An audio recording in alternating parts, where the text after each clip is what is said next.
It's And Just Like That, Season 3, Episode 5, Under the Table. When Carrie and Miranda each deal with noisy neighbor situations, their temporary solution proves even more frustrating. And Charlotte tries to keep it together after Harry shares worrying news.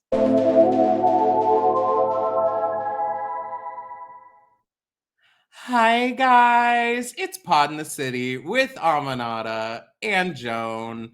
And we're here. I am shitting myself currently because we just finished.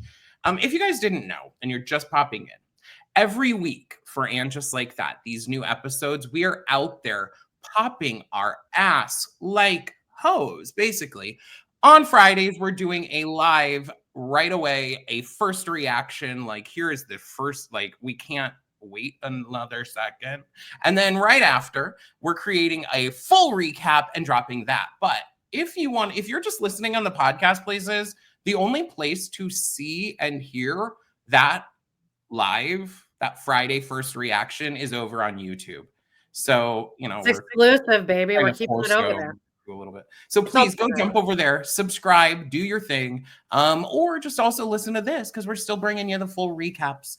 Amanda and I decided that we liked this episode overall. Yeah, we talked a lot of shit. We talked shit about it for 45 minutes just now on the live, but you gotta. And I guess comparatively, when we say we liked an episode, we're comparing it to And Just Like That. We're not comparing it to anything else, just itself. Whether this episode is better than some of the other crap or worse. I'm going to pause 1 second. John is like, I've really upended John's world, but guess what? If you're listening to this, it's now Saturday. And also, if you're on our Patreon, you already listened to this yesterday because that's how we're doing it. We're bumping everything up. We are. You know, what we're trying to do is ride the wave of popularity or whatever. We're like we're clawing to try and get like 3 more subscribers. So we're like, you know what? Get And Just Like That out early so that we're capturing that first audience. So what we're going to do now is, if you listen to the live, our early first reaction, what we're going to now do is, if you're a Patreon member, you're going to get the full recap on Patreon on Fridays. Then on Saturday, we're going to drop the episode for the Gen Pub. Then over on YouTube and our other places. Then on Monday, you're going to get our regular Patreon episode over at patreon.com/podinthecity. This week, it's going to be an episode of Vanderpump Rules because we're going through Vanderpump, and oh baby, nothing is about Jax. It's crazy. It is crazy. Amanda and I are huge Vanderpump fans, so we're really on the ball there. Then on Wednesday, we have our lives. This last week, we talked all about Katy Perry and Orlando Bloom and Daddy Pedro and the epic robbery that is happening on All Stars 10, RuPaul's Drag Race. So just you know what? Here's the easiest thing to do. Hit the bell. Hit the bell. And then hit the bell. Our lives are not changing. Our lives are changing, but our lives are not changing. Right. Okay. Anything else to say? Just make sure you join us, guys. Just come follow us. We love hanging out with all of you. We're both very introverted, or I really am. So hanging out with you guys with a screen, it wipes away the social anxiety a little bit. Here's the thing, I do want to preface we have got a lot of new people in here, it seems, maybe because as And Just Like That is picking up popularity. Couple forewarnings. If you did listen to the intro, or maybe not, maybe we cut that part off. Amanda and I have been friends for 20 years. There are times when we are both rotted twats to each other. And we're fine with that. We will interrupt each other. We will miss points.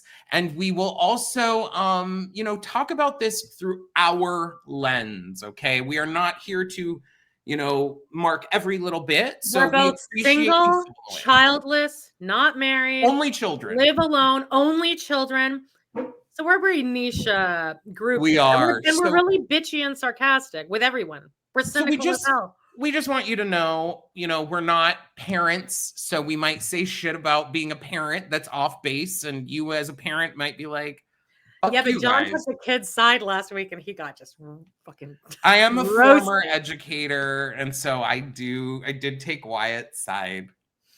He's 15, by the way. I've found that out now. And now, please, here is my defense. Here's my defense. First of all, sometimes I don't listen to the full details of what they say. I guess they mentioned he was 15.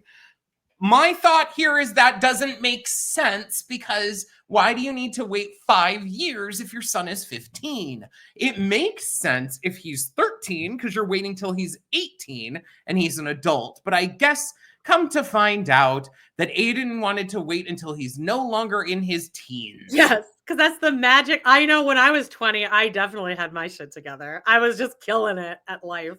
Well, I mean, you weren't bashing windows in and cussing everyone out. But I do love the friend who gave us a comment last week, giving a very in-depth description of how apples to apples the game works. And I will say, I did know that. I did too, but it was a good point. But it was like, Wyatt had no right to even get upset because nobody knows who they're picking. So his whole argument was like false. I completely understand that, but I am gonna I'm gonna leave it here for Wyatt. I still think that if you're a 15-year-old and you're playing with a bunch of 50-year-olds, their sensibility is going to be obviously different than yours. So and your dad is acting like he's on like fentanyl or something. Well, we found out in our live that he's a douchebag. He scratches his butt in real life, and he's loud, gross, and obnoxious. So my suspicions were confirmed. And he cheated on his wife of a million years, Bo Derek, with, probably everyone. Did you guys know that John Corbett was married to Bo Derek? Is that right? I believe that person. I believe them because they said they've been married for like ever. But I was like, wait, what? The pair met in 2002 when Corbett's agent set him up with Derek as his date to the Academy Awards. How romantic. 2002. Well, he cheated on her a whole bunch. How old are both of them? Let's see. John Corbett, Bo Derek, ages. Okay. This is one thing I like about AI is Google is they don't even. I hate AI. Oh, well, I hate AI, but that is one thing I'll give it a up click for. Okay, he's 64 and Bo Derek is 68. Oh, she's a cougar. I thought she was slightly older. And you know what? Him being 64 tracks. How old is Sarah Jessica Parker again? SJP age. Guys, I was so excited. As Amanda's looking this up. 60. March 25th. She's 2 days after me. She's an Aries, Joan. Oh, that's why you guys have so much in common. Yeah, we're both narcissists. Bad friends. I was so excited. It wasn't the exact beginning, but when Carrie does her shoe montage, I guess it was kind of the beginning. Actually, why don't we just start? Because I have this whole beginning thing written down. Perfect. That was kind of what I was. That's kind of what I was trying to transition us there a little bit. Was that loved the shoes, and guys, follow some of these Instagram accounts that are out there, and just like that costumes, because I think they must compile other people's posts into bigger posts because it'll have about a bunch of behind the scenes. You know what's so crazy to me is that there are jobs now. People will go to school for, first of all, podcasting. How fucking nuts is that? Who goes to school for podcasting? They do courses for podcasting now. That's just wild. That's not going to school, but taking a course in podcasting, taking a course. Okay, I understand. Okay, I get it. Okay. Yes. And that there are jobs of just social media manager. That is so crazy to me. That's a job. I think about the job of influencer, and that job is insane to me because most of the influencers I see are so boring. Yeah. If you guys want to follow a fun influencer, check out this person I found recently. It's called Open That Doll. It's on TikTok and YouTube. Check it out because that's not an influencer, but it's me. It's Joan, and it's very wholesome. Okay, here we go. This is how the whole episode starts. Yes. The woman threw open her windows. I guess this woman lives in New York, by the way. I guess. Is that what we're supposed to? It's I believe this night in New York. I believe the book that Carrie's writing takes place in the home she's living in. Oh, okay. I actually don't mind that. I like the premise, but every time we get a clip of it, it is the most mundane shit I've ever heard. It's like the woman threw open the windows. I have it here. But this reminds me of The Hours, which by the way is like an amazing movie. Where it's like all 3 different generations. Okay. And you're like, oh, depression existed always. Okay, the woman threw open her windows to let the city in. She could hear the horses coming and going with their carriages, meaning that she lives by Central Park. Each one bringing an exciting. Oh no, I guess if it's like old school, that's how they travel. They're bringing exciting possibilities. The unexpected cool breeze on this hot afternoon reminded her that each day need not be an echo of the one before. There are endless adventures to be taken if she simply dared to take them. Putting one foot in front of the other, who got the shoes, she stepped off the unexpected path and vowed to go where the day may take her. And then it's like, you keep saying, I got something for me. I love this It's Made for Walking by the Supremes, which I did not know that was a version of it. There's a great shoe montage of Carrie in all these outfits, which I loved. I loved this because they only show like her legs down, but the outfits that are being represented on top to go with the shoes are so like elaborate and cool, where I'm like, can we see more of this on the show? Maybe less of the Little House on the Carrie bullshit. But what were you just gonna say something? No, I lost my notes for a second. I wanted to say about Carrie's writing pieces. All we ever hear, and I understand they're being used as a device to open and close the show, but yeah, and PK has explained that explicitly to us on the writer's room all 5 episodes now. If you guys didn't know, this is Carrie. She's writing about herself, but she doesn't think she is. We know. She thinks she is. You can't tell me she just is like manifesting the story that's somewhat parallel to her She's life. like in a full fugue state writing. She's like literally she's watching herself from above. Yeah, it's an out-of-body experience.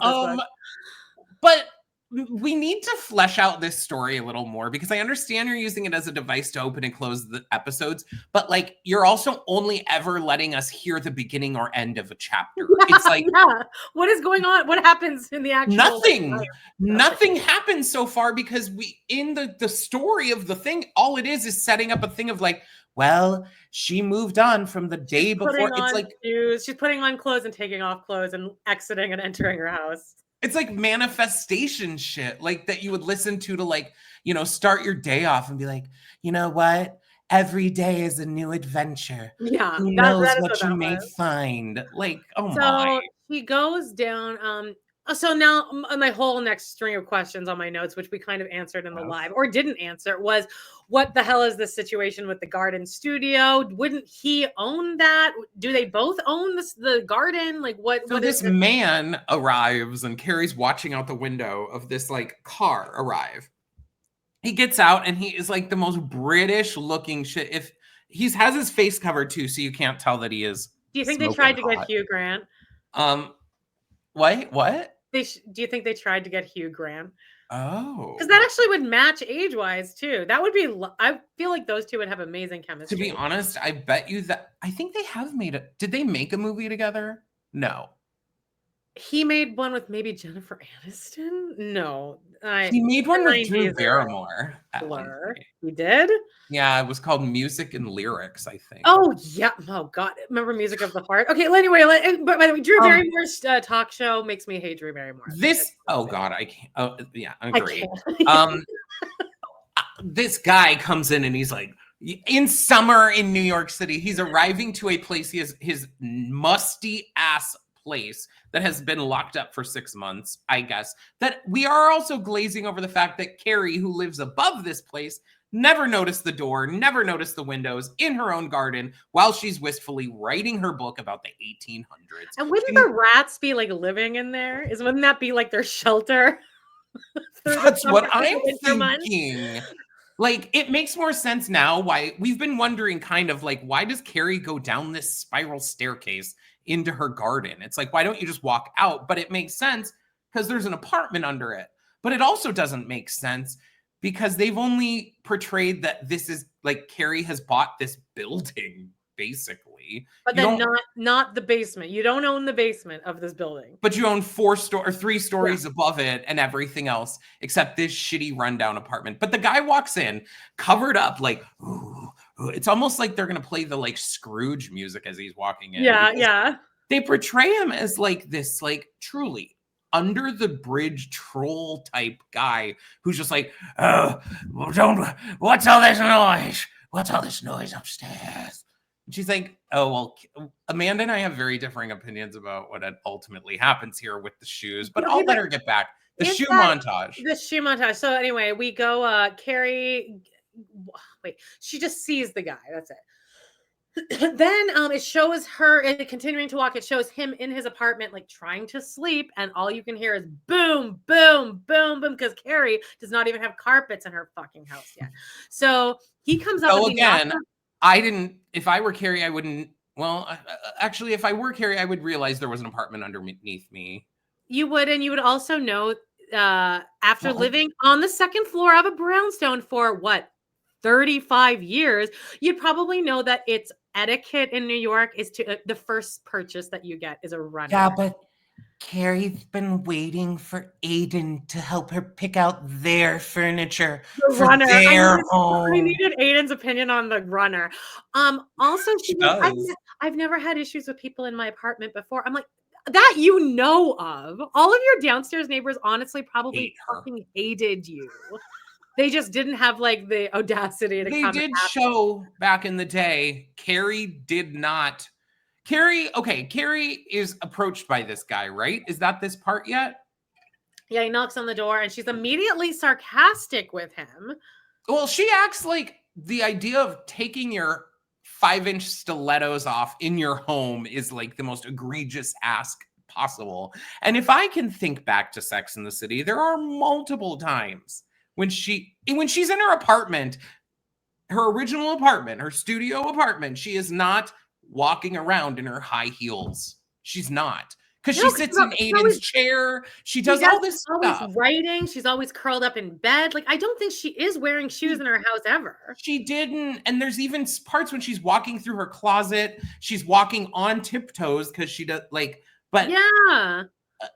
She's barefoot plenty. And in fact, she's barefoot in the rat episode because she goes inside, takes her shoes off, and is walking around barefoot on the second floor. Come on. You know that this is such a bad ask for him. So like maybe you didn't know there's a person, but now it has been revealed to you. Oh, there is a human being that lives under me who, sorry, but this is his sleeping schedule. And do you mind not wearing shoes in the house? You really would be okay with being like, no, I'm just going to keep wearing them then, knowing that this is going to multiple questions here. Yeah. One, this guy Duncan, his schedule is that he needs to write all night and sleep all day. You know what, babe? You live in New York City, so I'm not going to just say, cool, I'll be dead silent all day long while you're sleeping. Okay, but even if he's not sleeping, it's still annoying to have. That would irritate you during the day. That's where I'm going to continue, is that I do think that the shoes are egregious. Take them off. They're very clearly loud and annoying. But Carrie almost takes it to this extreme, which in the show, they're trying to portray that Duncan, if Carrie even squeaks a piece of furniture once, Duncan's running and banging at her door, calling her a haggard witch or something. That is what they're kind of portraying. So... But also, this is another good point that almost they could have made more comedy out of this, is that you need to put some shit in your apartment, Carrie, because the whole thing is going to be a cavern. You don't have anything in it. Bringing that table in probably made a huge difference just to take up some noise in the house. Remember the first episode, they did that whole montage of Carrie having to run across her entire apartment to turn the alarm off. They could have done more of that. Was she wearing heels in all of those scenes? No, she was. They did have a montage. What are we talking about? We had a full montage of her walking through with all the shoes. Yeah. So, okay. Well, anyway, he asked her to remove her high heels. Now they're at lunch. And Carrie expects everyone to commiserate with her. But Miranda's like, yeah, neighbors are the worst. And then Carrie says, what does that have to do with me? And Miranda's like, no, I'm just saying, having neighbors sucks. Calm down. And then Seema goes, bitch, I told you at signing that there was a person that lived there. And Carrie's like, oh, this is awful. And then she says he's insane. And they go, why is he insane? And she's like, he asked me. This I thought was funny. It was really kind of like campy, but I liked it. She goes, he asked me to take off my heels. And at that moment, a waiter like drops. There's like a huge crash in the background. So that was funny. I remember that. Yeah, it was very Sex in the City. I remember very viscerally when I was like 10 years old, I went to like this brunch at this hotel that always reminded me of where Carrie meets with Big when he tells her that he's engaged to Natasha. She wears that dress and she like I went to a brunch like that, and that happened. Like it was like this waiter was carrying all this shit and it fell everywhere, and like no one knew what to do because it was crazy the amount of shit that was dropped.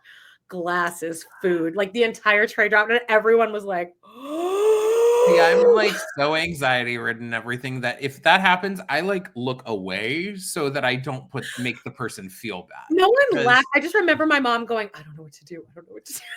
Well, everyone saw it. It's like when something that drives me crazy is you're driving, if you have a passenger, and like, let's say you have to like brake quickly or something. And the person's like, seriously? You're not helping. You're not helping. Anyway, so that happens. That was cute. And then and then she says a woman's right to shoes. And we talked about this in the live, but whether or not the writers thought that this was the first time they've come up with that pun, or if I certainly don't think they're referencing the episode, which they say that in the episode, and it's titled that. But I always wonder.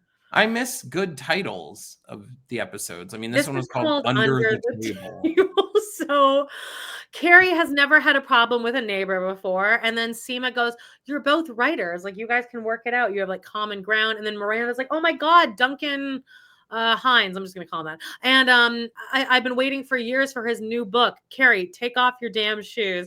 And then Carrie has a very funny line reading here where she says, Miranda, I do not care if William Shakespeare himself is renting under me. The heels do not come off. It was just it's a terrible line, but she made it very funny.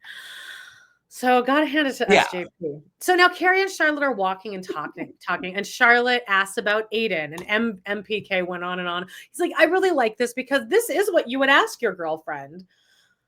I'm like, wow, the foresight going on in this writer. Wait, what should these two best friends talk about?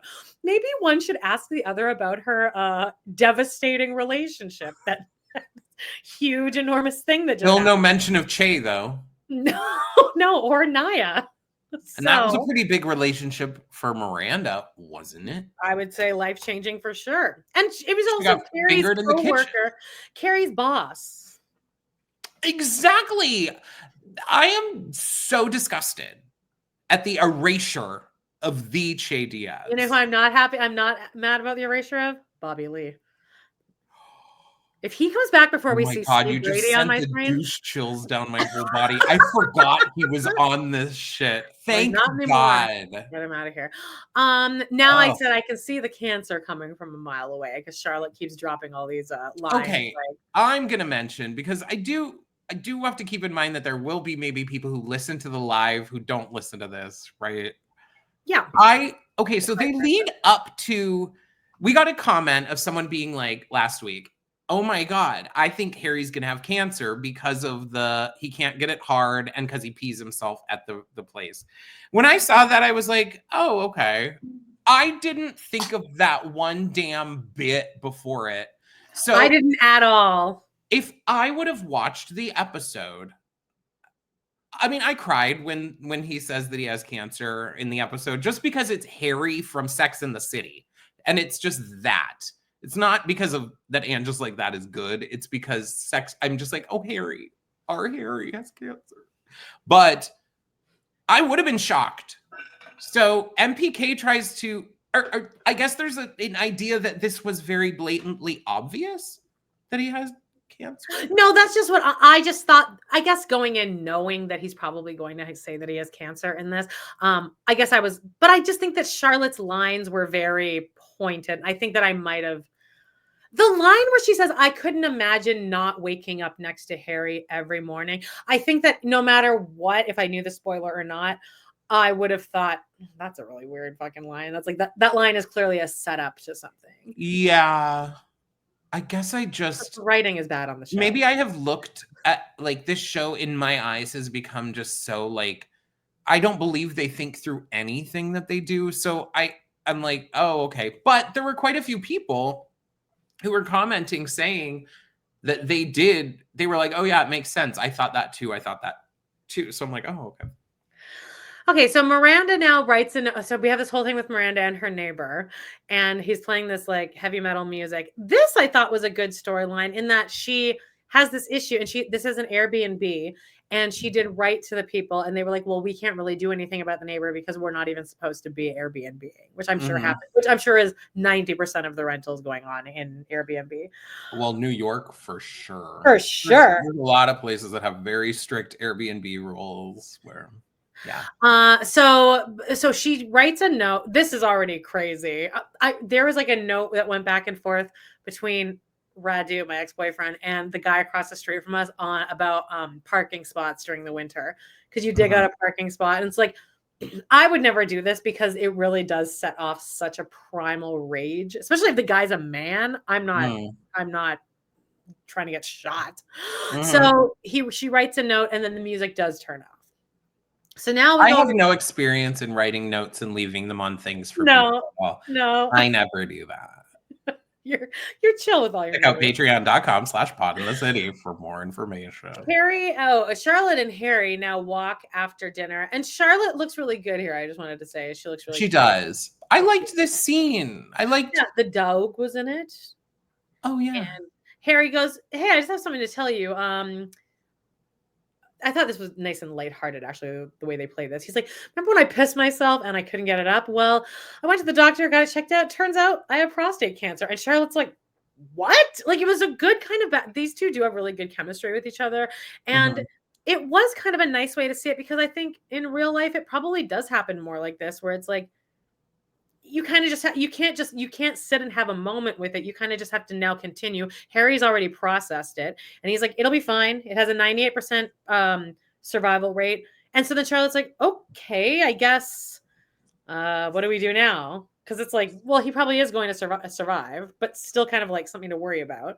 See, I think they're doing a good job of playing up how I mean, I'm not a genderer person, but how a like man and father of teenagers and everything would react, of being like, don't tell anyone, it's not that big of a deal, I'm okay. Because often, as we know, according to men, they're the most persecuted people right now. And everyone hates men so much, and they can't be themselves. You know what, in fact, you should do, like they do on The Valley. If you want to connect with a man, you go up to them and you say, hey, man. You put your hand on their heart and you say, hey, man, when you did this, it made me feel this way.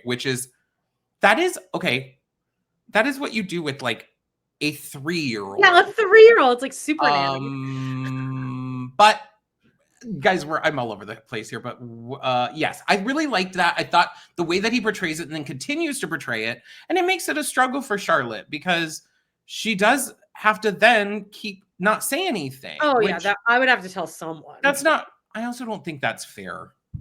No, I think it's okay to not tell I feel like maybe you don't need to tell the kids unless you know that you're like terminal. I don't think. I think you should tell your kids. Yeah, I know it's hard. My grandpa had stage 4 prostate cancer, and he lived another like 25 years or something. Like, so wow. I think if they were going to give him a cancer, this one is probably the best for the audience too, because then all of us aren't going to freak out too much, because it would really destroy me if Harry passed away. Well, I started to be like, oh my God, was that Harry's funeral that we right, but he was there.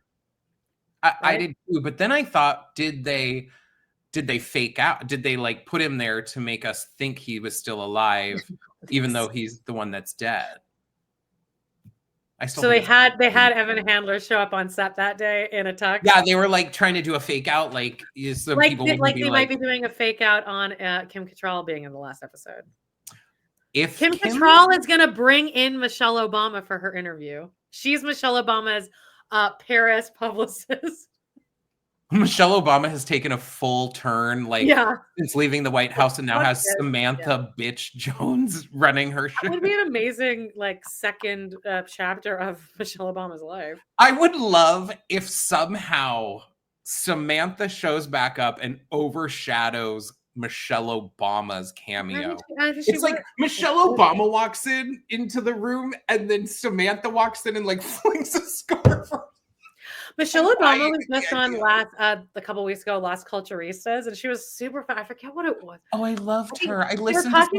They were talking about some event they went to or something, and this might not be the exact what they were talking about, but they were like, "Oh yeah, we had to wait in line for that," and she goes, "Oh, you did." And it was just so funny the way she said it. I was like, "Oh, you know." Anyway, Harry and they're gonna go glamping. Oh, here's this Nelson Mandela joke that they dumped. But now, okay, so now, John, knowing that that's where the Mandela effect comes from, that everyone thought that Mandela died in prison in the 80s. That is just what that is about. This is the line. No, people die from prostate cancer. Nelson Mandela died. And then Harry says, Nelson Mandela died when he was 95, though. And then Charlotte should have said, oh, I thought he died in prison in the 80s. But she doesn't. They just don't continue the joke. I understand your thought. For me, I wouldn't have gotten it because I guess I didn't realize you know what the Mandela effect. You did the Berenstain Bears part. I thought it was the Bernstein Bears or the Berenstain Bears. Well, anyway. Now George Washington and LTW. You know what I love about these two is that when I write their names in here, I can just write GW and LTW. I think they have great chemistry too. They are very believable as a couple. Their storyline in this, I don't care about. It's like, oh, the obvious happened. She's horny for Marion, it's a new hot dick next to her. Oh, he's supposed to be doing some. She's like, didn't I tell you about the glamping? Their storyline throughout this whole thing seems like they were cut out of the whole last episode where we should have seen all this happening.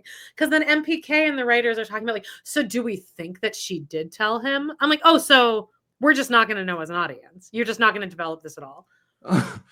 They don't develop anything. No, but so what are we supposed to think, that she's distracted by Marion's like rock hard nips, and that's why it ends up being basically that George Washington. If you guys don't know who George Washington is, again, that's LTW's husband.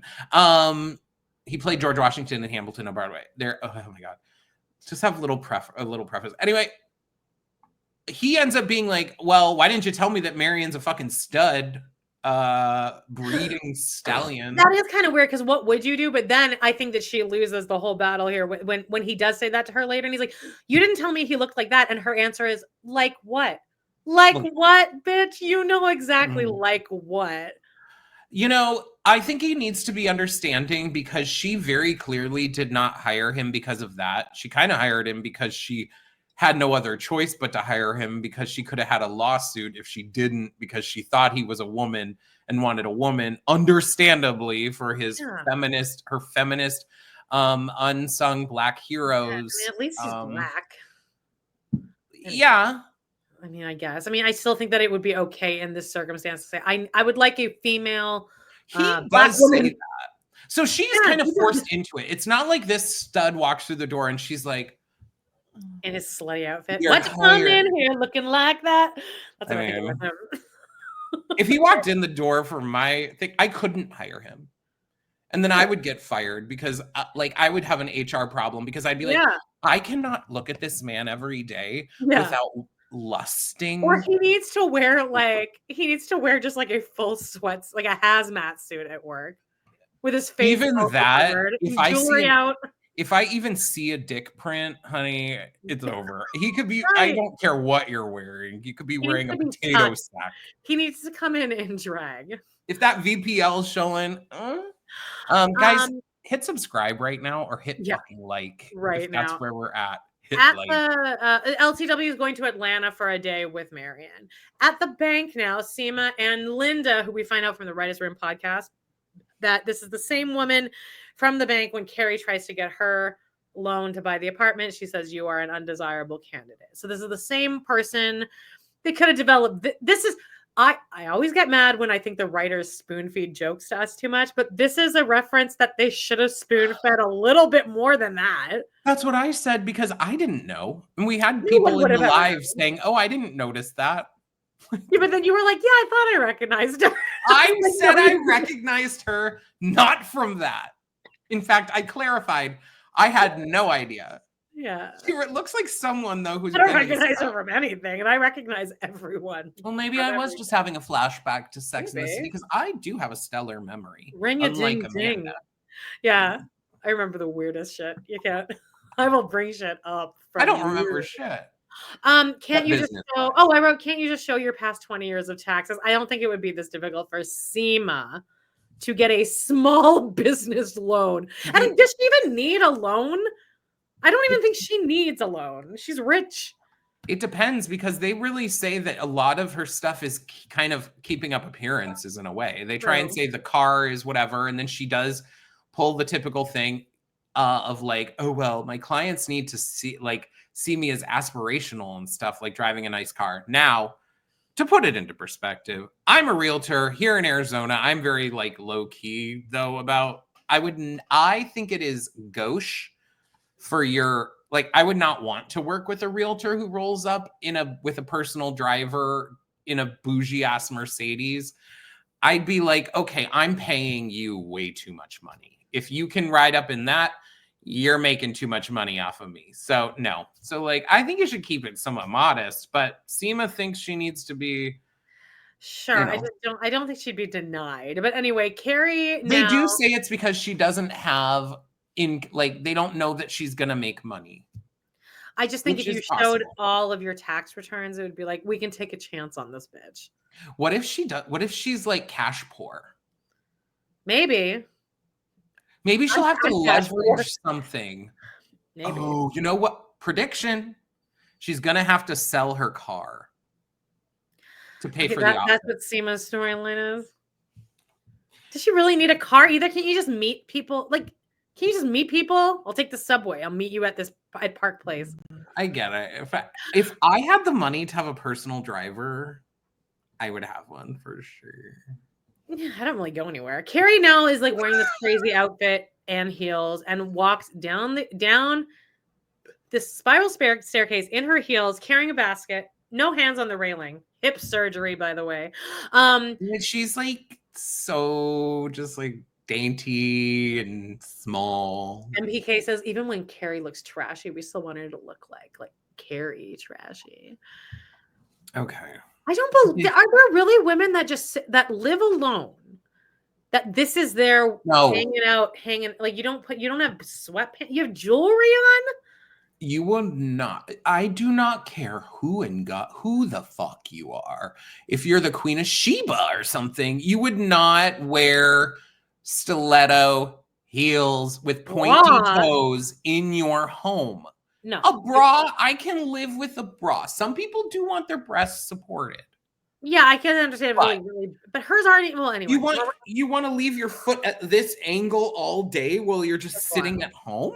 You know who doesn't need a bra? Miranda. She's got some great tits on her. She doesn't look terrible at all. She must have had like a lift or something. I'm like, how do your boobs look that good at this age? Just a lift. Yeah, I should do that. Again, who am I? Oh my Lord.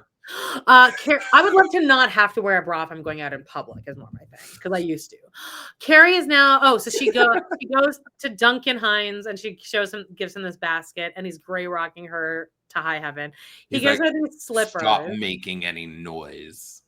Well, yeah, Carrie. So writer on the then the one writer on this podcast said, we wanted to think of the grossest possible circumstance for Carrie to be in. And for them, it would be being handed some brand new house slippers in a apartment on like 24th Street. And like, okay, though, this is the kind of garbage humor I can kind of get into, because he hands her like an Amazon package and is like, here, I got you something. And then she opens it.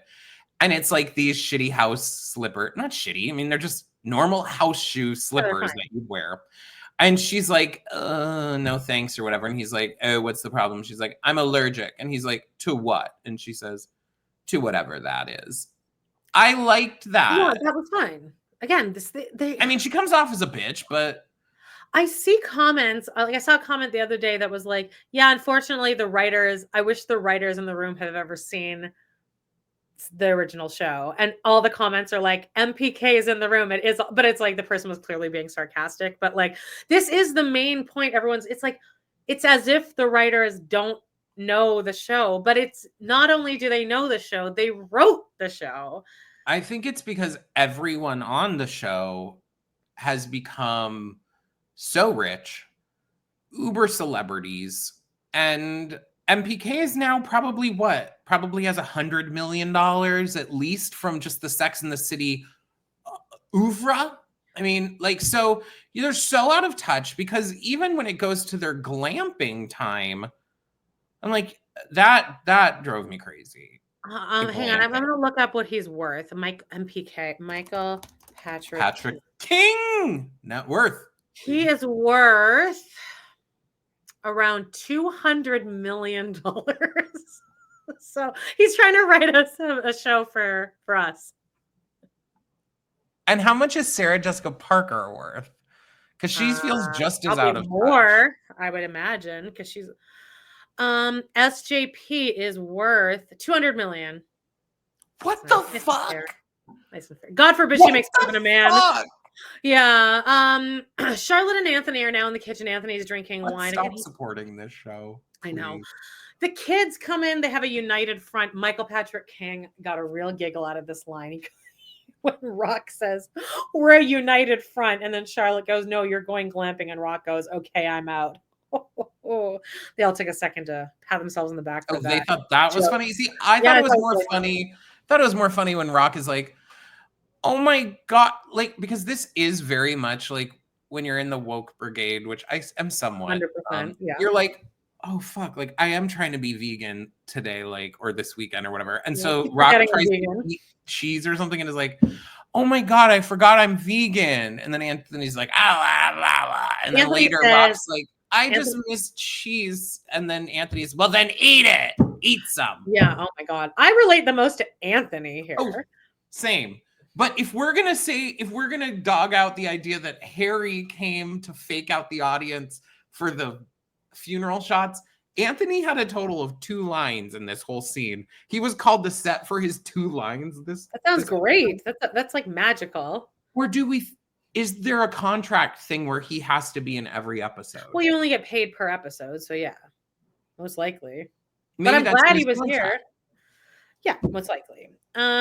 Next episode, it has him working with Giuseppe, and all the women are going to be looking at Giuseppe's dick, and Anthony goes, hey, his eyes are up here. It's like, well, you have him wear which women? Like women in line at that bread fella or whatever. Goodfellas. You put a counter in at dick height and you're gonna now bitch? Yeah. Girl. Yes. Lily, okay, we didn't talk about this on our live, and people had a big problem with last week's episode where there was no reaction from the adults when Lily and Diego announced. I had that reaction, and I'm open-minded. Me too. And then I'm less open-minded. I'm a lot more open than you are. But here Lily comes and she goes, I can't go glamping because I have to share weekends with Diego's boyfriend. And if I go glamping, then he's going to get both days. And Charlotte, that's where you need to step in as a parent and be like, you can't date this boy anymore. This is fucked up.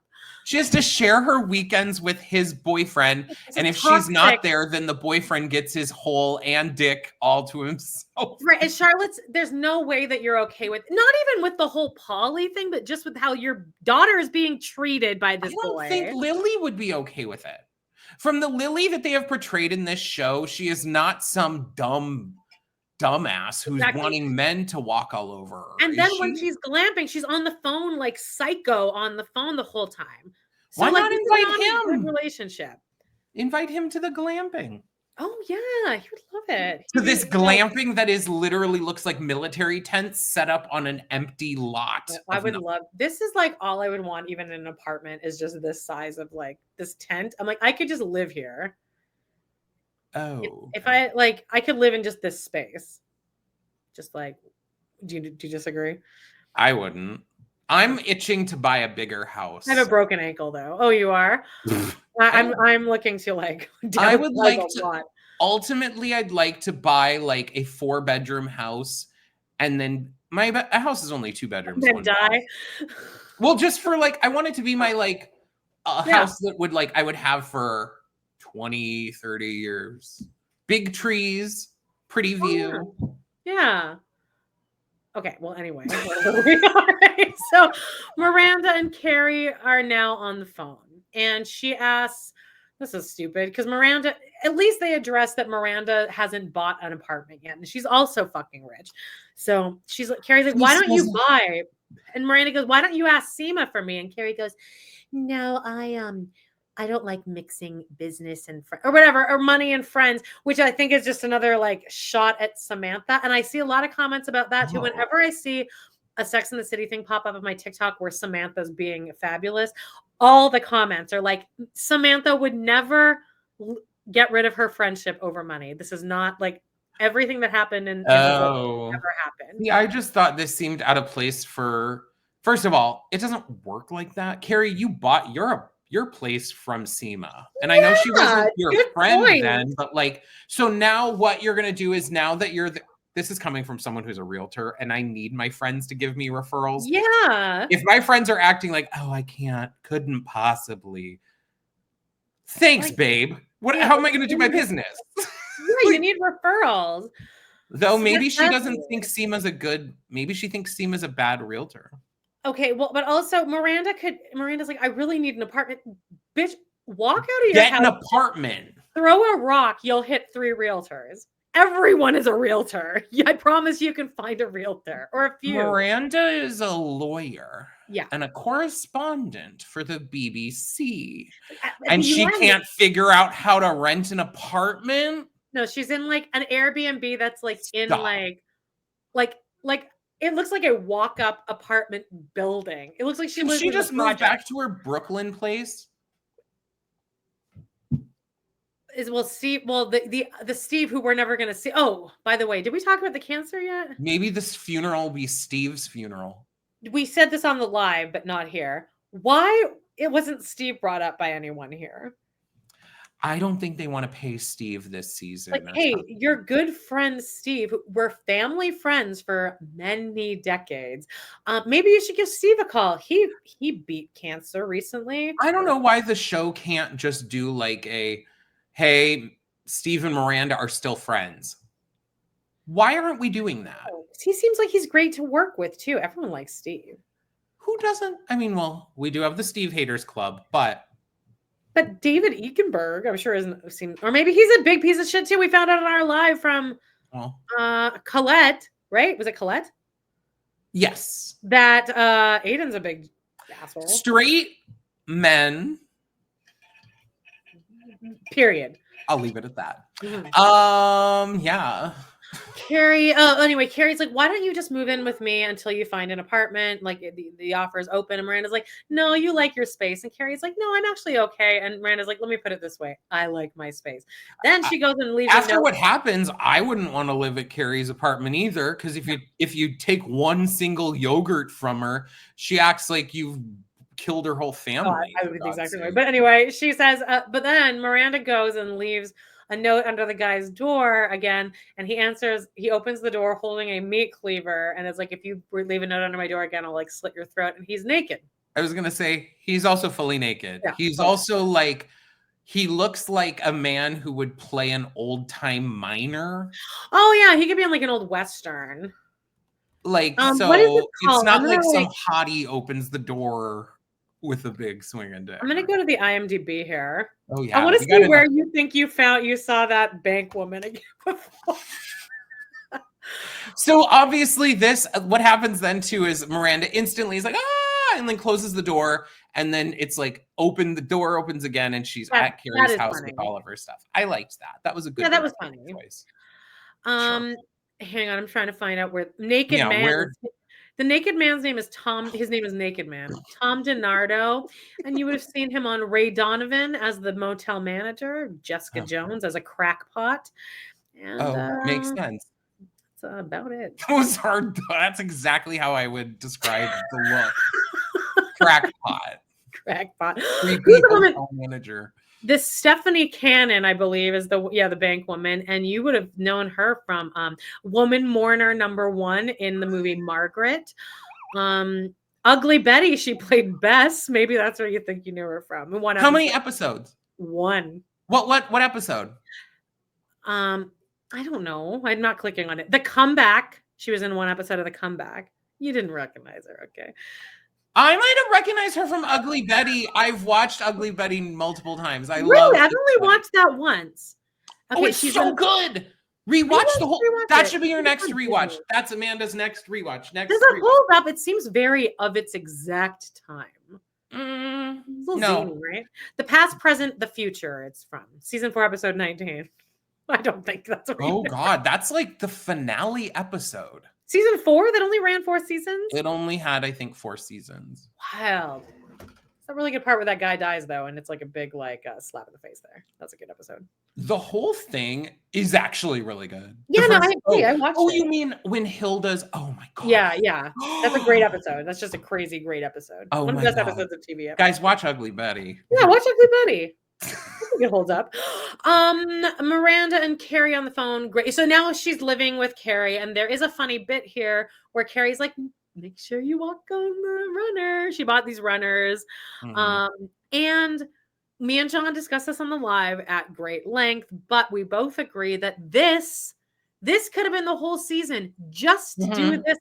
Just Carrie and Miranda living with each other. And it was good to me because it's not toxic. Like, they both at least are acknowledging right up front, we really don't want to have to do this. We're both grown women. We shouldn't be living together, but we have to kind of do this. So it's funny. And they're both not doing anything crazy bad, but it's funny. It would have provided, though, opportunity for storyline where, like, in this, they pushed everything together, like Miranda taking the yogurt, drinking the Coke, sitting at the table, being naked, this, that, and the other. They could have expanded, like, each one of those to almost a full episode thing where... And I would love it if they didn't even make it the main storyline, but if there was just, like, an Arrested Development where with the blue paint everywhere, when they would if they just sprinkled in something like that, like, wasn't this my last banana? I did laugh when Carrie was like, is this my last Mexican Coke? That they could have done that for 12 episodes. Though this is where Amanda and I also differ, is Amanda's like, if I was Carrie, I'd throw her out on the streets and I'd send her an invoice for everything she possibly used. But the difference here, now you've had roommates. I do not believe when you were living with people that I know that it was a free for all, you can eat John's food. I was like 20, first of all, and I was poor. Right. Oh, I guess that's true.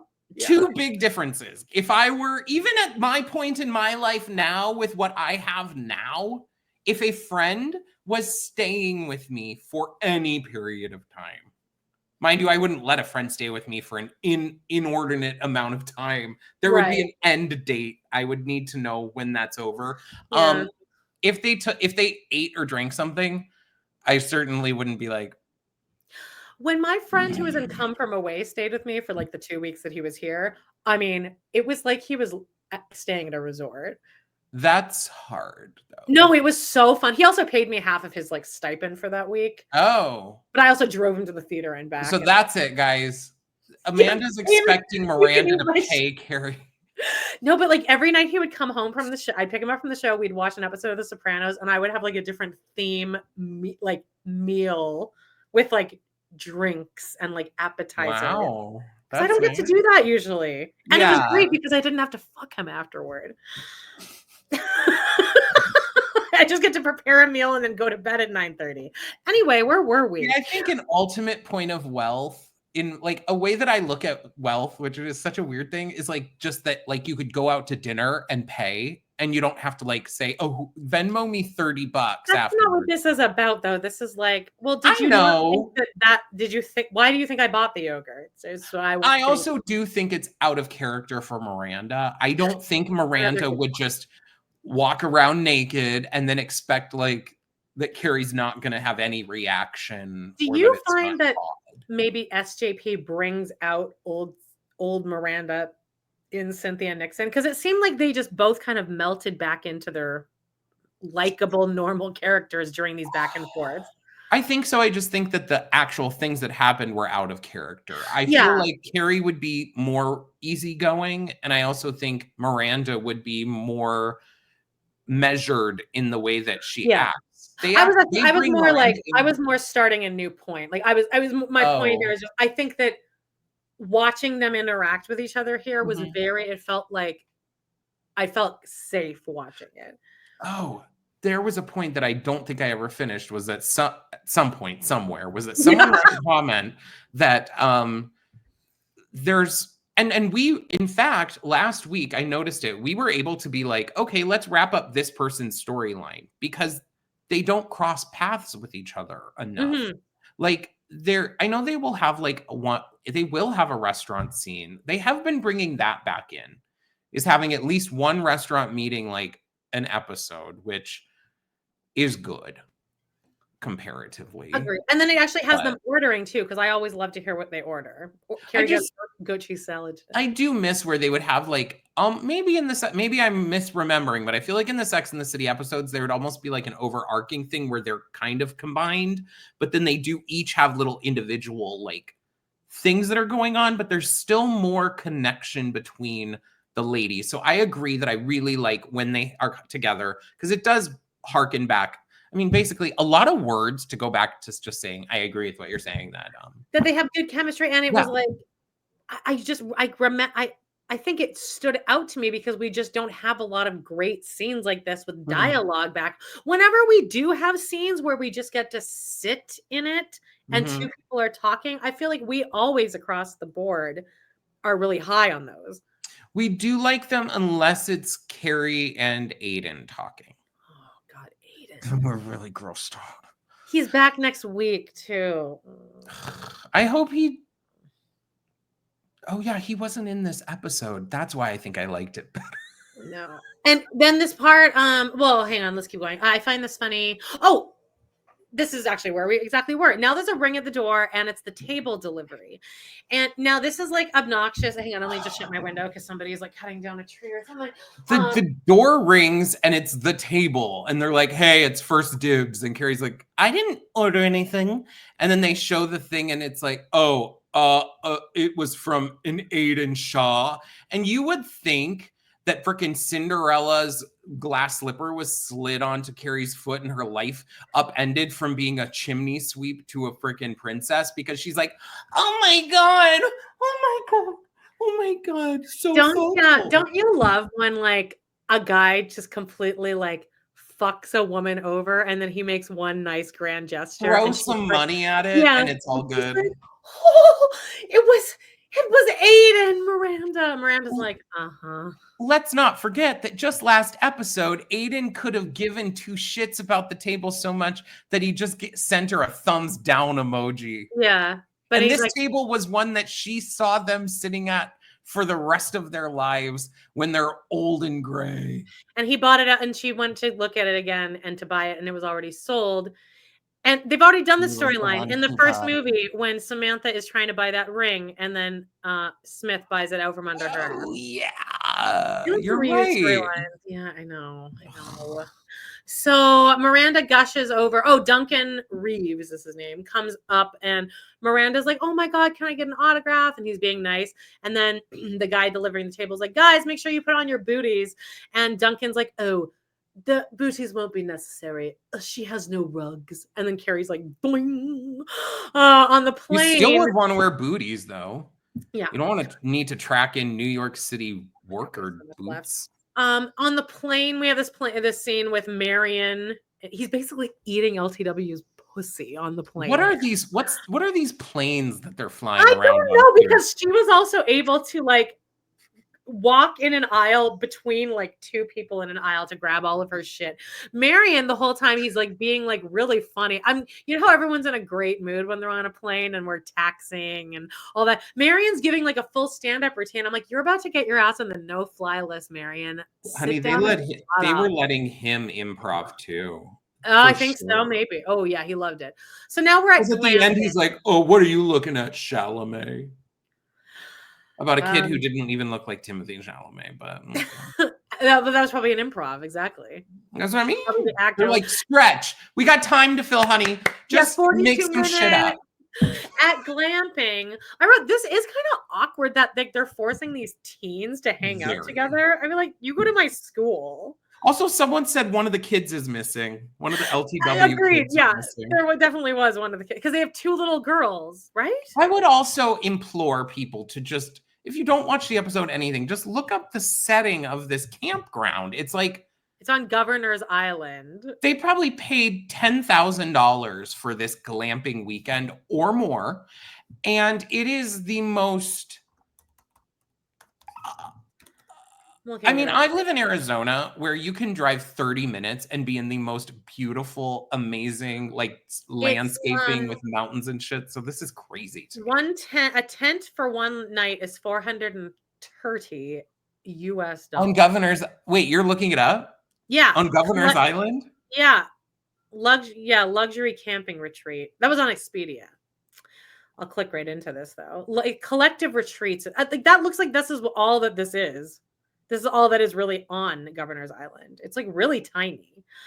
Gather to you can have up to 250 guests. But each tent is $400 a night. $130, yeah.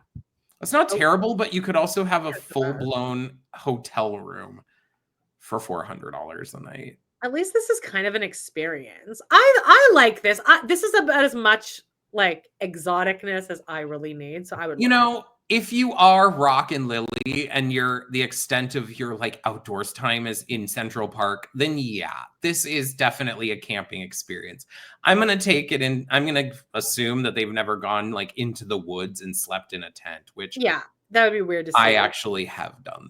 Okay, yeah, it's 500. If we want to go tonight, it'd be $354 tonight. Tomorrow, $564. They got those surge weekend prices. Monday, we could go Monday, John, for $272. That's actually not bad. See, it's summer though. Yeah, I'm sure there's air conditioning in this looks like shit. I don't like this. I don't like the setting. I don't like any of it. Right. Well, I would have a no phone rule for just the kids. I wrote because it would irritate me. I don't have some activities.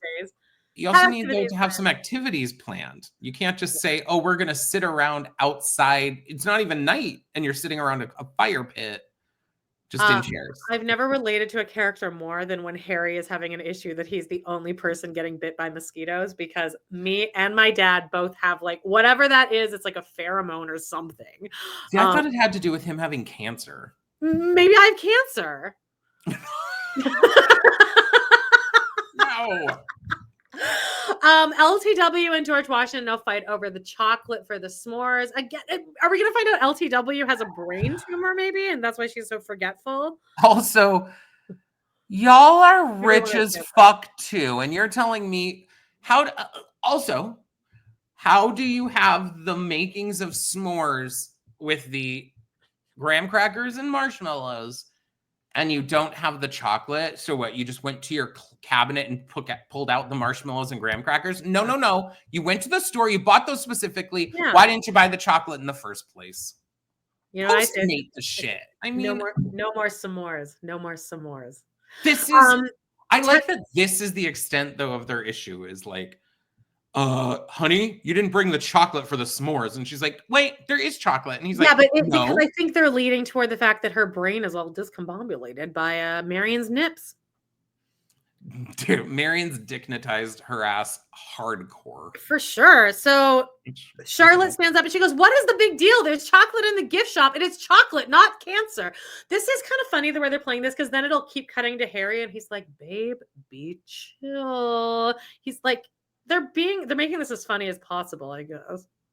It's kind of hard though, because I do understand where Harry's at, because I would get it if you don't want everyone to then, because the reaction then would be, let's say you tell everyone you have cancer. Till the end of time, everyone will be like, oh my God, are you okay? Are you okay? Everything that happens to you, they'll need to treat you with kid gloves. And so now we have the scene that John missed, but again, I'm putting him on kind of a tight schedule here because you aren't able to watch it twice.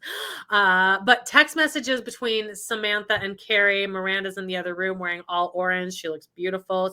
Miranda's acting normal in the scene. She's like, how do I look? And then Carrie's like, oh, you look good. And she's like, thanks. It's my first overnight with Joy. And I'm like, if this had been season 1 Miranda, she would have been doing like a full like in the closet throwing clothes flying out, and she'd be like, yeah, for sure, is spiraling out of control. So Carrie gives her this scarf to dress this up, and now we have Miranda and Joy. They're kissing, and she's like, you look great in my room. And Miranda's like, do I?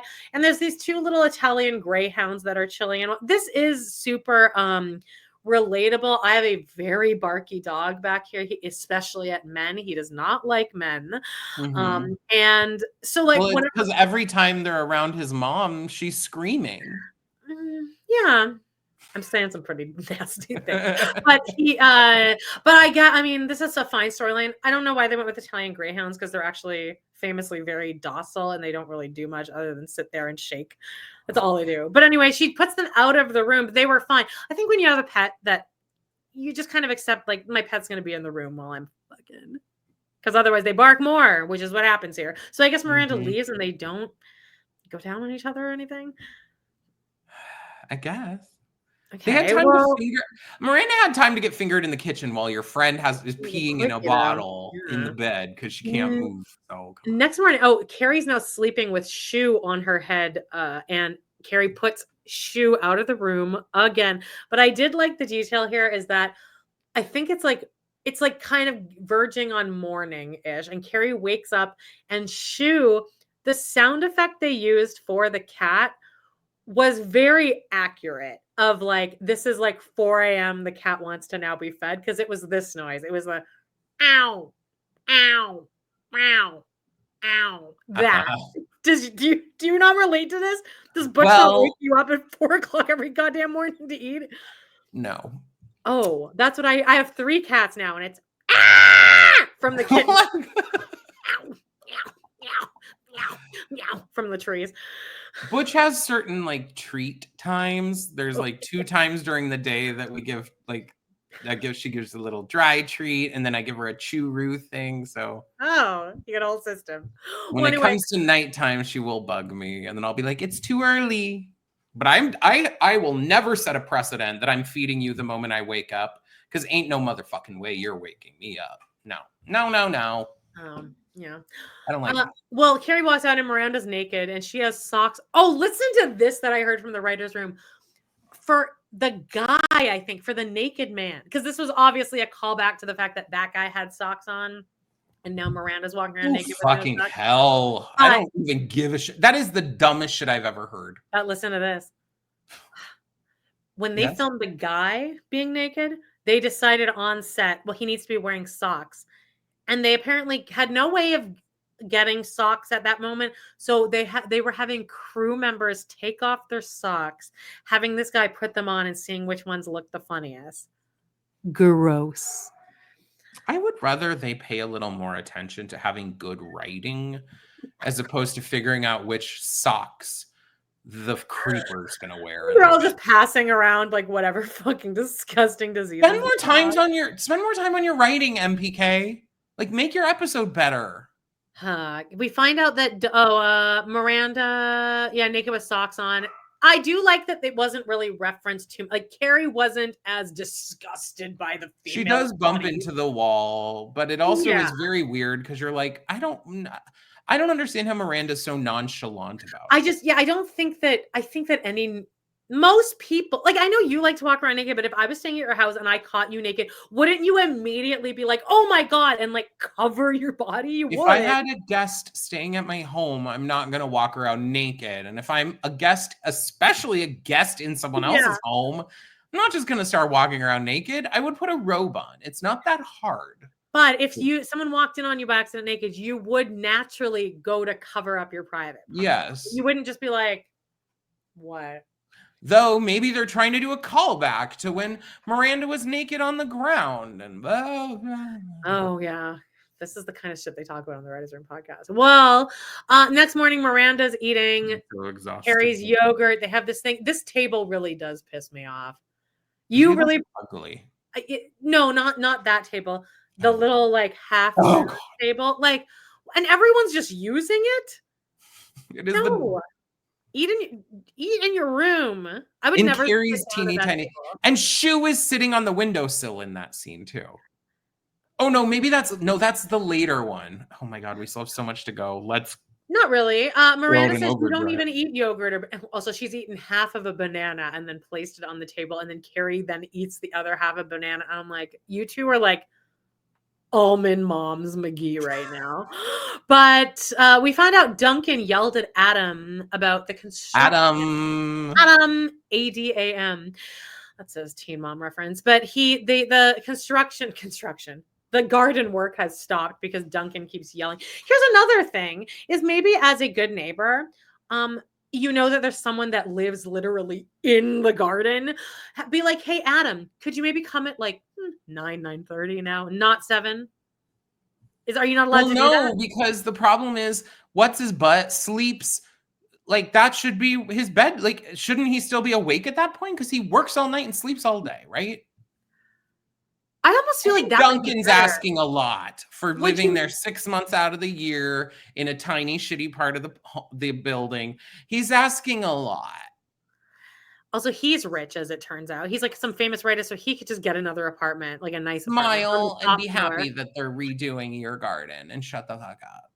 Okay. Well, Carrie, now we find out that Duncan yelled at him, and then Carrie goes, make sure you stay on the runner. I put down all these ugly runners for him. And then I'm like, then she makes a comment about how she bought these ugly runners at quick sale. Go on Wayfair.com and pick out a cute runner. Click go to one-day delivery. Goodman and go buy one that costs $1 million, lady. You have $500 million. What world are we living in? Amazon. You can get same-day delivery, bitch. Or walk. Carrie probably doesn't believe in Amazon. I will probably give that to her. Okay, then, but she did quick sale somewhere. And the rugs are just brown. They are the ugliest. She had to. There's no other option, apparently, for runners. We have to build up the sexual tension between her and Duncan. That's the only reason for any of this. We're back to glamping. Charlotte's getting mad at her shitty kids, and Harry's being shitty too, though. He doesn't want to go outside. I'm impressed with like how they structured this kind of almost reveal. Is that Harry doesn't want to be stung by mosquitoes, so he zips up his hoodie, and then Rock says, hey, Lily, Dad looks like Kenny from South Park. Which makes me feel old to hear somebody say Kenny from South Park, that they would even need to say from South Park. I also think that ain't no way those kids are making a Kenny from South Park. Oh my God, they killed Daddy is what she said. Yeah. Well, anyway, that's where they go with the joke. So I'm impressed with the structure of the joke. And then Charlotte goes, that's not funny. And Harry's like, Charlotte, chill out. And Charlotte's like, no, you're right. Everything's fine. Right? Yeah. LTW pretends that she doesn't know. Oh, now we have LTW taking a picture of the family. George Washington ends up accidentally seeing a selfie of her and Marion, which I don't think is appropriate. I would grill this a little more. I'd be like, why did you take a selfie together, though? At this point, I'm like, I don't know what happens in a relationship that way of like, I don't know that I would care, but I also don't know why I would feel the need to take a selfie with some other man. I think if I found a selfie on the guy I was dating's phone with another girl, I would just break up with him. But I like that's what I'm kind of saying is like this. I'm like, okay, leave him. I spend actually every waking second when I'm in a relationship looking for an excuse to end it. I mean, my God. One day they're like, oh, Amanda, you just seem distant. You're like, cool. Remember when I sent you that text at like 4 a.m. and I'm like, Rob just asked me for another drawer and I'm spinning out. And then the next morning, by the time you texted me back, I'm like, yeah, I broke up with him. He took all his shit and left. Charlotte and LTW. So George Washington's mad at LTW, and then he says this line to the kids that Michael Patrick King is very proud of. She goes, "No, Daddy's just being silly." And George Washington is like, "No, Mommy's being silly. Mommy's being silly out of town." And I think that George Washington has every right to be upset about this. I agree. She's playing with fire. Charlotte and LTW are now at the river and they both need time away, so they decide to go to the spa. Carrie and Seema now talk about how hard it is getting alone, and then Carrie's like, Seema, stay on the runner. Miranda is now taking up the whole new table, the Aiden table now, with her work. Carrie's pissed. Miranda spills a Mexican Coke all over everything. These women have no survival skills whatsoever because the way they handle a glass bottle of Coke that isn't even full, you knock that over, you got probably 25 seconds before anything even falls out of it, really.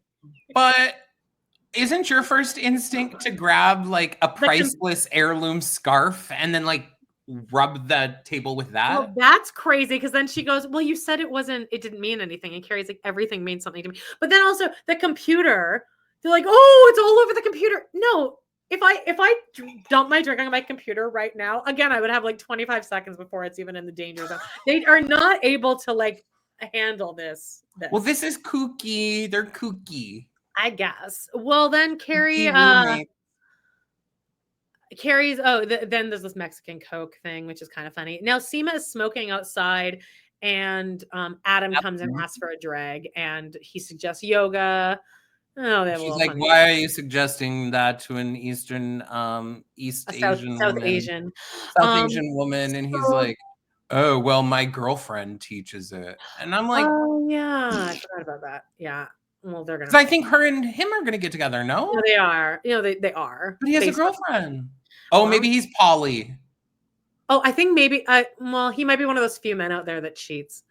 Miranda now walks up to Carrie, and Carrie's like washing the scarf, and Miranda's like, "Well, I guess we're both thinking the same thing." And Carrie goes, "Well, I don't know what you're thinking, but I think you should stay forever." And then Miranda goes, "That's what I was thinking." And Carrie goes, "Jinx, you owe me a Mexican Coke."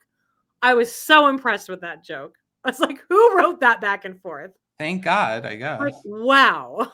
Amazing. It is the most simple thing ever. Well, they missed the Nelson Mandela joke. That's Miranda now asked Seema, what? The Nelson Mandela joke's a little more complex than a simple like back and forth. Like, I don't think so. I think if you bring up Nelson Mandela, it's so obvious. It's just like if you bring up the World Trade Center, you have to add on 9/11. I mean, I actually do think it's pretty comparable, zeitgeist-wise. Miranda asks Seema. Oh, Seema comes in. Miranda's like, hey, here's a concept. Can you help me find a house? And Seema's like, okay.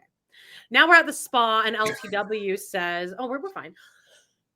LTW's like, I have a secret. I have a crush on my on Marianne. Is it okay to have a work crush? And Charlotte's like, yeah, I think it's okay. Which also I think is out of character for Charlotte, because of one personality trait of Charlotte we know is that she doesn't agree with this kind of shit, cheating, and she thinks you're a whore, basically. Yeah, but then I think she's just kind of out of it. She's like, I just have a lot to think about. And LTW's like, do you want to talk about it? And Charlotte's like, no. Now Carrie's up. Oh yeah. LTW respects that. And also, I feel like we mentioned it, but here is a good place to do it again, is that I wish they would have shown more of her and Marion, like her building a crush on Marion, except exactly. I mean, it's pretty evident, like if you're around him, that you're going to be horny for him. But like, if you're going to pound everything else over our head, why don't we see a scene where like she brushes her ass up against his bulge and she feels how big his dick is or something? Like that's what Sex and the City would have done. Right? They would have accidentally bumped into each other like in a weird, sexual way. And there's like a spark of chemistry or something. They don't even show that. Even when she crawls over his lap on the airplane, I was expecting some kind of thing to happen. Nothing. No. Carrie's now out in the garden. Okay, now this part I find crazy. Mm-hmm. She's out talking to Adam and like his autistic helper. His nephew. Carrie now, okay, so the fire alarm in Duncan's house goes off. Carrie walks in and he has missed, listen to this, he can't hear the fire alarm because since Carrie is such a fucking see you next Tuesday, she's refusing to take off her heels. He is now working on his book while wearing enormous headphones, noise canceling headphones. So he misses the fire alarm. I think Duncan, as many straight men are, is over dramatic. So something's on fire. It drops to the ground. Carrie stomps it out with her heels, and she has the audacity to say, "Aren't you glad I'm wearing heels?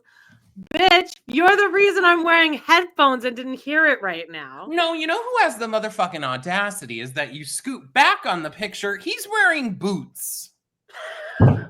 So he's cool with wearing boots in his house, but she needs to wear on the ground floor. I don't give a fuck.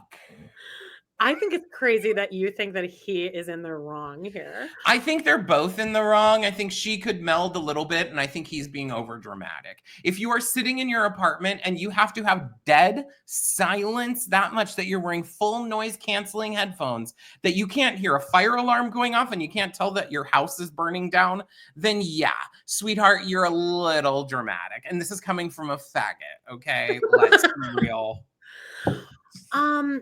Yes. I found out where that line came from because my ex-husband turned out to be a faggot. Oh, yeah.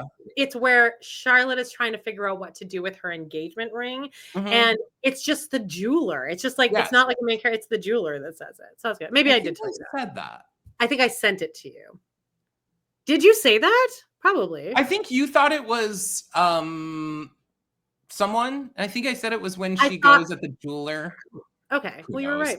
You guys. Well, Carrie and Duncan now go out for dinner because that was his dinner and now he needs dinner. So they're out for dinner. And he's so European that he eats fucking shepherd's pie in the middle of summer. What is she eating? Because Carrie's crunching on these like oh my God. donuts looking This things. was actually worse. Carrie has a huge platter in front of her with a full steak and then these thick onion rings. Onion rings. Oh my God. They look like donuts, but the crunch they made, I was like, that looks so good. He's halfway through eating his shepherd's pie. Carrie looks like she's taken one bite of steak and still has a massive pile of onion rings. She picks up the one onion ring, takes one bite of it, then holds it for the next 3 minutes, then breaks a piece off of it. Which you know you do when you're eating onion rings. Yeah, that's really break easy. A piece off of it. And then she puts the rest down and then puts the teeniest, tiniest bit in her mouth. But they do this in a really sneaky way. They're filming her from the back. She puts it in her mouth. You hear one crunch. And then it cuts to her in the front. You can tell there ain't shit in her mouth because she's like, well, don't have Carrie or they were doing that a lot here. She was also knobbing down on some bread or the earlier scene. Like, let's be real, guys. You don't have to try to convince us that y'all are eating carbs. We understand that you have amazing bodies and that you have to work for that. So don't try to tell us that you're doing that by eating carbs. But this is where we end the episode. Carrie and Duncan find a common ground and that they're both working with outside of their box a little bit in their writing. And they're both uncomfortable. And Carrie returns home and she takes off her shoes because now she wants to have sex with this guy.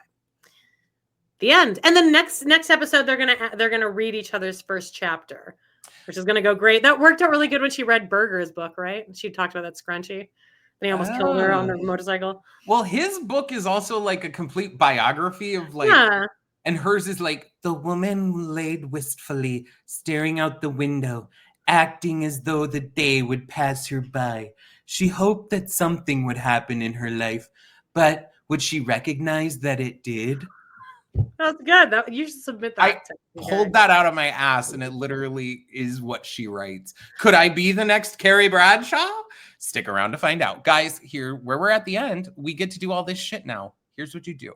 If you're watching us on YouTube, you hit subscribe, especially if you've made it to an hour 23, baby. What are you doing not being subscribed? You could also join as a member over here too if you'd like. It's $9.99 a month, I think, and you get video access to our Patreon exclusive same episodes. Price as Patreon. It's just easier. If you're a YouTube girly, you can watch all our shit here. And you already get this. And then tell all your friends, come join our lives on Wednesday, the weekly roundup, Wednesday noon. And then every Friday, come join our live streams where we talk shit on and just like that. The episode. I do like that you just said come join our live stream on Friday because I love that, baby. Because it is June, Joan. We're coming to an end of it. Check out patreon.com/podinthecity for extra episodes, all that shit, a community, and hit subscribe, hit like, hit share. If you're on the podcast places, leave us a 5-star review. Anything less will cause me to spiral, so don't do it. For sure. But the thing that you can do the most here is just comment on our shit and share. You hit share, copy. You don't even need to actually share it. It's a little secret. Also, give us ideas of what new show, what show would be currently airing that we should start covering after And Just Like That. Because I like the idea of having something to cover that's like actually airing. It's kind of fun. You know, there's a camaraderie. We'll let y'all go because I'm sure you're bored now. And if you're still here, write Hour 25 crew, baby. We love you. Yeah. Bye. Have a great week. Love you. Bye. Bye.